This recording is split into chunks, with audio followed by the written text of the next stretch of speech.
Students, beginning for विकुंज में आपका स्वागत है। आज हम बात करने वाले हैं class 10th chapter number 2 nationalism in India के बारे में, जो कि हमारा SA2 के सिलेबस से बिलोंग करता है। इससे रिलेटेड काफी सारी वीडियोस हम पहले अपलोड कर चुके हैं। अगर आपने वो नहीं देखी है तो उनका लिंक आपको डिस्क्रिप्शन में मिल जाएंगे। ठीक है, अभी हमारा जो फिलहाल एक टॉपिक चल रहा है जिससे रिलेटेड क्या है, हम दो चीजों के बारे में डिस्कस कर चुके हैं। कौन सा टॉपिक चल रहा है? Differing strands with in the movement. That means कि मैंने आपको बताया था कि किस तरीके से जो नॉन कॉपरेशन है वो गांधी जी ने ये आइडिया क्या है इंट्रोड्यूस किया था, और इसके बाद क्या है नॉन कॉपरेशन खिलाफत मूवमेंट से क्या है धीरे धीरे बहुत सारे जो ग्रुप थे वो जुड़ने लगे थे। मैंने आपको बताया कि शहरों में रहने वाले मिडिल क्लास लोग इससे जुड़े, उनके क्या क्या पर्पस थे, किस तरीके से उन्होंने इसको लेकर अपना रिएक्शन दिया और कैसे वो जुड़े। ठीक है, इसके अलावा मैंने आपको बताया था कि जो रिबेलियंस थे जो कंट्री साइड में, उसमें क्या है पीजेंट्स वगैरह जो है गांधी जी से वो जुड़े, जिसको लेकर ओध किसान सभा वगैरह स्टैब्लिश हुई थी, जवाहरलाल नेहरू और बाबा रामचंद्र ने किया था।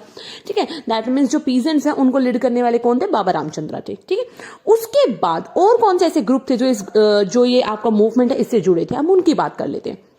ठीक है, तो इसमें दो और मेन ग्रुप थे जो इससे जुड़े थे नॉन कॉपरेशन मूवमेंट से। वो कौन कौन से थे आपके?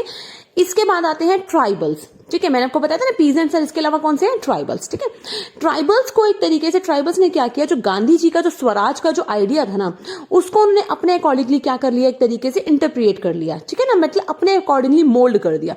उन्होंने स्वराज का अपना अलग ही एक मतलब निकाल दिया। ठीक है, कहाँ के पीजेंट्स की मैं बात कर रही हूँ, यहाँ पे हम बात करें गुडेम हिल्स जो कि आंध्र प्रदेश में है। ठीक है, तो वहां पर रहने वाले जो आपके जो ट्राइबल पीजेंट्स थे, उन्होंने क्या किया, गांधी जी के स्वराज का अपना एक अलग ही मतलब निकाल लिया और उसके अकॉर्डिंगली क्या है रिएक्ट करना शुरू किया। कैसे किया रिएक्ट, वो देख लेते हैं। तो गुडेम हिल्स में रहने वाले जो ट्राइबल्स थे, उन्होंने 1920s में, ठीक है ना, वहां पर क्या है एक मिलिटेंट गुरिल्ला मूवमेंट उन्होंने क्या बड़ी तेजी से वहां पे स्प्रेड आउट होने लगा। देखिए गुरिल्ला मूवमेंट में क्या होता है, छुप छुप के ना क्या किया जाता है, वार किया जाता है। ठीक है, तो ये लोग क्या करते थे, ब्रिटिशर्स के ऊपर छुप छुप के अटैक करते थे। ठीक है, तो ऐसा एक गुरिल्ला आंदोलन क्या है वहां पर बड़ी तेजी से फैलने लगा। ठीक है, बट कांग्रेस ने इसको एक्सेप्ट करने से, अप्रूव करने से मना कर दिया था, क्योंकि कांग्रेस ऐसा कुछ भी एक्सेप्ट इस तरीके का जो स्ट्रगल है या जो संघर्ष करना नहीं चाहती थी। ठीक है, अब देखिए क्यों किया इन लोगों ने, क्यों ऐसा था कि जो गुडेम हिल्स में रहने वाले जो ट्राइबल पीजेंट्स है वो इस मूवमेंट से जुड़े। कॉलोनियल जो गवर्नमेंट थी, ब्रिटिशर्स ने क्या किया कि जो बड़े बड़े जंगल थे ना, वहां पर ट्राइबल पीजेंट्स के जाने पर रोक लगा दी। क्लियर, कि वो इन जंगलों में नहीं जा सकते। देखिए इससे रिलेटेड ना आपको याद हो तो क्लास 9th में आपने पढ़ा होगा कि जो फॉरेस्ट थे उन्होंने क्या कर दिया था, कॉलोनियल गवर्नमेंट ने उनको मेनली 3 कैटेगरीज में डिवाइड कर दिया था, रिजर्व फॉरेस्ट वगैरह में। ठीक है ना, तो वहां पर क्या है कुछ ऐसी कैटेगरीज थी जिसमें क्या है ट्राइबल्स को जाने की परमिशन नहीं थी। वो अपने जानवरों को चराने के लिए, ठीक है, और फ्रूट्स तोड़ने के लिए और अपने घर में ईंधन के लिए, लकड़ियां लेने के लिए, फ्यूल वुड लेने के लिए भी जंगलों में नहीं जा सकते थे। ठीक है ना, तो इस तरीके से क्या है, ये कह सकते हो जो वन कानून बने थे, फॉरेस्ट लॉज बने थे, उसके अकॉर्डिंगली ट्राइबल पीजेंट्स का जंगल में जाना कंप्लीटली मना हो गया था। ठीक है, तो इसकी वजह से जो ट्राइबल लोग थे, जो हिल में रहने वाले जो लोग थे, जो गुडेम हिल्स में रहने वाले जो पहाड़ी लोग थे वहां के ट्राइबल लोग, उनके अंदर बहुत ज्यादा गुस्सा आ गया। क्लियर, कि भाई उनका जो जीवन यापन करने का जो तरीका है, जिसकी वजह से उनका जीवन चल रहा है, उसी को उनसे छीन लिया, तो लोग परेशान हो गए और गुस्सा हो गए। ठीक है ना, तो इस तरीके से क्या है उनको लगा कि हमें हमारा जो लिवलीहुड है वो उनसे छीन लिया गया है, और उनको उनके जो ट्रेडिशनल राइट्स है, दैट मीन्स कि जंगलों पर तो उनका हमेशा से अधिकार रहा है, और जंगल ही उनका एक तरीके से कह सकते हो कि जो लिवलीहुड है उसका मेन एक बेस है। वहीं से वो लकड़ियां लेते हैं, उनसे ही चीजों उन्हीं की वहीं से ली हुई चीजों से वो बहुत सारी क्या है हैंडमेड चीजें बनाकर अपना लाइफ चलाते हैं। ठीक है, उनका सोर्स ऑफ अर्निंग भी वही है। तो उनको लगा कि उनके जो ट्रेडिशनल राइट्स है कहीं ना कहीं उनको वो देने से मना किया जा रहा है, उनसे वो छीने जा रहे हैं। ठीक है, दूसरा क्या किया जो कॉलोनियल गवर्नमेंट ने, उन्होंने उनको कंट्रीब्यूट करने के लिए किस चीज में, बैगर, ठीक है, एज अ बैगर कंट्रीब्यूट करने में, जो रोड वगैरह बनाए जा रहे थे उसमें आगे आने को कहा, कि दैट मीन्स उसमें हेल्प करने को कहा, उनसे काम करवाया जा रहा था। क्लियर, बैगर मैं आपको बता चुकी है, जब बिना किसी वेतन के, बिना कोई पैसे दिए जब लोगों से काम करवाया जाता है उसको बोलते हैं बैगर। तो कॉलोनियल गवर्नमेंट ने वहां रहने वाले ट्राइबल लोगों से एज अ बैगर काम करवाना शुरू करवा दिया। ठीक है, उनको रोड बनाने में लगा दिया, और इसकी वजह से जो पहाड़ में हिली जो लोग थे, ये ट्राइबल लोग, उन्होंने रिवोल्ट छेड़ दिया। ठीक है, अब उनका जो ये रिवोल्ट था, इसको लीड करने वाला कौन था, वहीं से एक बिलोंग करते थे ट्राइबल, वो कौन थे, अलूरी सीताराम राजू। ठीक है, अलूरी सीताराम राजू बाद में कह सकते हैं फोक हीरोज बन के सामने आए थे। ठीक है ना, अब इनसे रिलेटेड ना बड़ी कुछ खास बातें हैं, बड़ी डायनेमिक पर्सनालिटी थी ये। क्या था ऐसा डायनेमिक इनके अंदर? इनका कहना क्या था कि इनके पास बहुत सारी स्पेशल पावर है, ठीक है।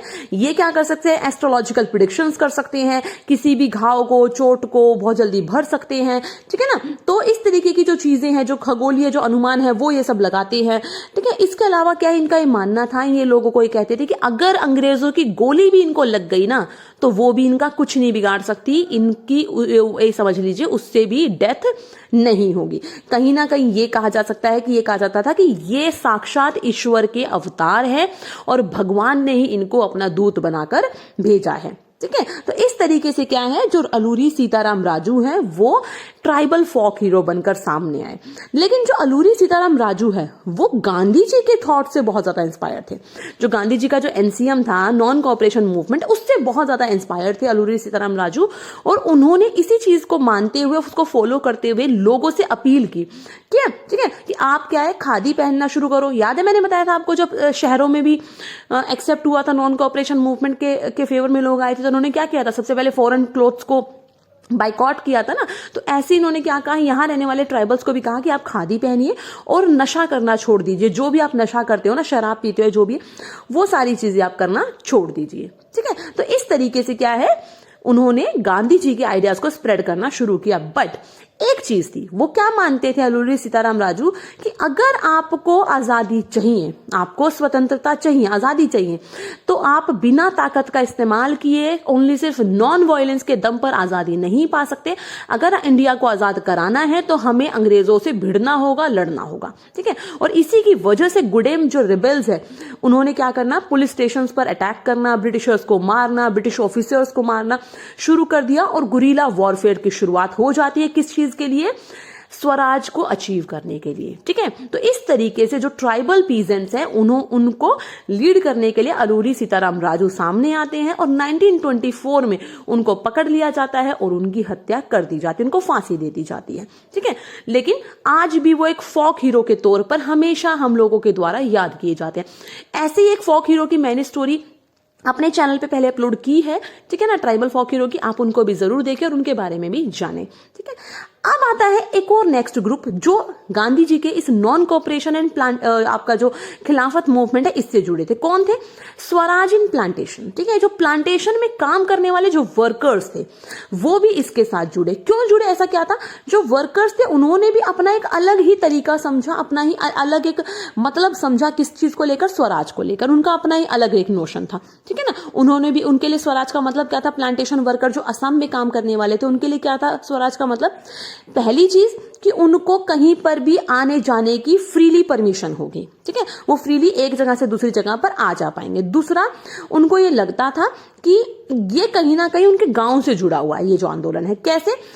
इस चीज से रिलेटेड एक और चीज थी कि उस टाइम पीरियड पे ना, जो ये वहां वर्कर्स काम कर रहे थे, वो इनलैंड इमिग्रेशन एक्ट ऑफ 1859 के तहत यहां लाए गए थे, ठीक है। क्या था ये इनलैंड इमिग्रेशन एक्ट ऑफ 1859? वो जान लीजिए।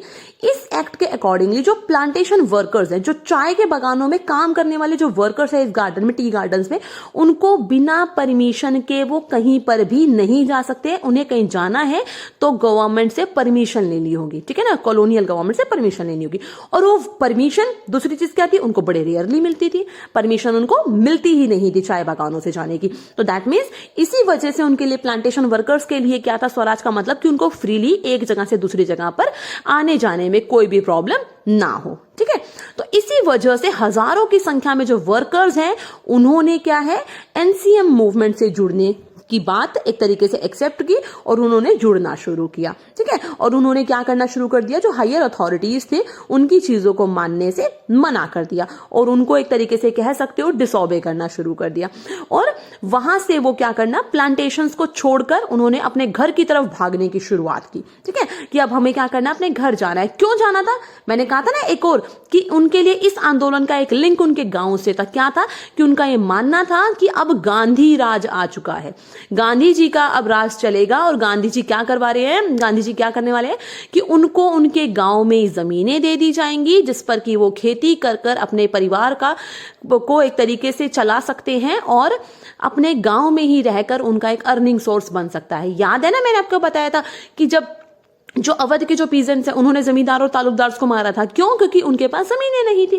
ठीक है, तो इसी तरीके से जो प्लांटेशन वर्कर्स हैं उन्होंने भी गांधी जी के स्वराज के आइडिया को अपने अकॉर्डिंगली मॉडिफाई कर दिया।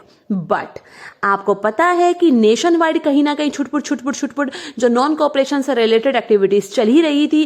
पहले ही भी बताया था कि जो रेलवेज हैं और जो एक तरीके से काफी सारे जो वर्कर्स हैं वो हड़ताल पे थे, तो रेलवे की हड़ताल की वजह से, स्टीमर स्ट्राइक की वजह से, वर्कर्स की हड़ताल की वजह से वो अपनी डेस्टिनेशन पर नहीं पहुंच पाए। जो भी प्लांटेशन वर्कर प्लांटेशन से निकलकर भागे थे उनको रास्ते में ही पुलिस ने पकड़ लिया और बड़ी बेरहमी से उनको मारा गया। ठीक है ना, तो इस वजह से क्या है, जो ये मूवमेंट था ना नॉन कोऑपरेशन, इसका अलग अलग जगह पर अलग अलग तरीके से इंटरप्रिटेशन किया गया। ठीक है ना, जो स्वराज का जो मतलब था सबने अपने अकॉर्डिंगली अलग अलग निकाला, क्योंकि कांग्रेस ने इस मूवमेंट को चलाने से पहले इसका जो विजन था वो क्लियर नहीं किया था कि उनके लिए वो जो स्वराज है उसका मतलब क्या है। ठीक है, या नॉन कोऑपरेशन का वो किस सेंस में चलाना चाहते हैं, वो उस एक चीज को डिफाइन नहीं कर पाए, जिसकी वजह से सबने अपने अलग अलग मतलब निकाले। जैसे कि जो ट्राइबल्स है उन्होंने क्या किया, गांधी जी के नाम पर एक स्लोगन भी रेज किया। क्या कहा उन्होंने? डिमांडिंग स्वतंत्र भारत, की हम क्या करेंगे, भारत को एक आजाद भारत हम बनाएंगे। ठीक है ना, और इसी से रिलेट करते हुए उन्होंने अपना गुस्सा, अपना आक्रोश दिखाया, जिसकी वजह से उन्होंने क्या किया, बहुत सारे ब्रिटिशर्स को मारना शुरू किया, उनकी हत्या की, उनके ऊपर अटैक किए। ठीक है, गुरिल्ला वॉरफेयर के तहत। तो इस तरीके से हमें कह सकते हैं कि जो ये जो पूरा मूवमेंट था कांग्रेस का और गांधी जी का, इन सब के बीच में कोई इतना ज्यादा इंटरलिंक अच्छे से क्रिएट नहीं हो पाया, और जो ये आंदोलन था वो बियॉन्ड द लिमिट चला गया। दैट मीन्स कि उसने सारी अपनी लिमिटेशन क्रॉस कर दी। इतना ज्यादा एगिटेशन देखने को मिला, वायलेंस देखने को मिला, जिसकी वजह से गांधी जी को बहुत ज्यादा दुख पहुंचा। और एक बहुत बड़ा इंसिडेंट हुआ था 1922 में, वो था चोरी चोरा इंसिडेंट, जो कहां पे, गोरखपुर यूपी से बिलोंग करता है, जिसकी वजह से महात्मा गांधी जी ने अपने इस एनसीएम मूवमेंट को यहीं पर रोक दिया। क्या हुआ था यहाँ पे कि जो एक पीसफुल डिमॉन्स्ट्रेशन हो रहा था बाजार में, एक जुलूस निकल रहा था, जिसके तहत जो लोग हैं और जो पुलिस है उनके बीच में टकराव हो जाता है, और लोग क्या करते हैं, पुलिस वालों को मार देते हैं, और बहुत सारे पुलिस वालों की इसमें हत्या हो जाती है, लोगों की भी हत्या होती है। जिसके तहत क्या है, गांधी जी को इंसिडेंट के बारे में, घटना के बारे में जब पता लगता है तो बहुत ज्यादा दुख होता है, और गांधी जी इसी के साथ नॉन कोऑपरेशन मूवमेंट को रोक देते हैं। अब आपको समझ में आया कि किस तरीके से नॉन कोऑपरेशन मूवमेंट से अलग अलग जो ग्रुप्स हैं, सोशल ग्रुप, वो जुड़े, सबने अपने अलग अलग मतलब निकाले। जैसे कि हमने देखा कि मिडिल क्लास लोग जुड़े, पीजेंट्स जुड़े, ट्राइबल्स जुड़े, ठीक है, और वर्कर्स जुड़े। 4 मेन आ गए ना आपके सामने। तो उन्होंने सबने अपने अलग अलग मतलब निकाले। क्या कमी रही कि सही तरीके से चीजों को क्लियर आउट, डिफाइन नहीं किया गया था। ठीक है, आई होप सो कि आपको ये यूनिट पूरी समझ में आई होगी। ठीक है, और पूरा टॉपिक क्लियर हुआ होगा। तो thanks for watching and good luck student. Video को लाइक करें, शेयर करें, और यस प्लीज चैनल को सब्सक्राइब करना ना भूलें।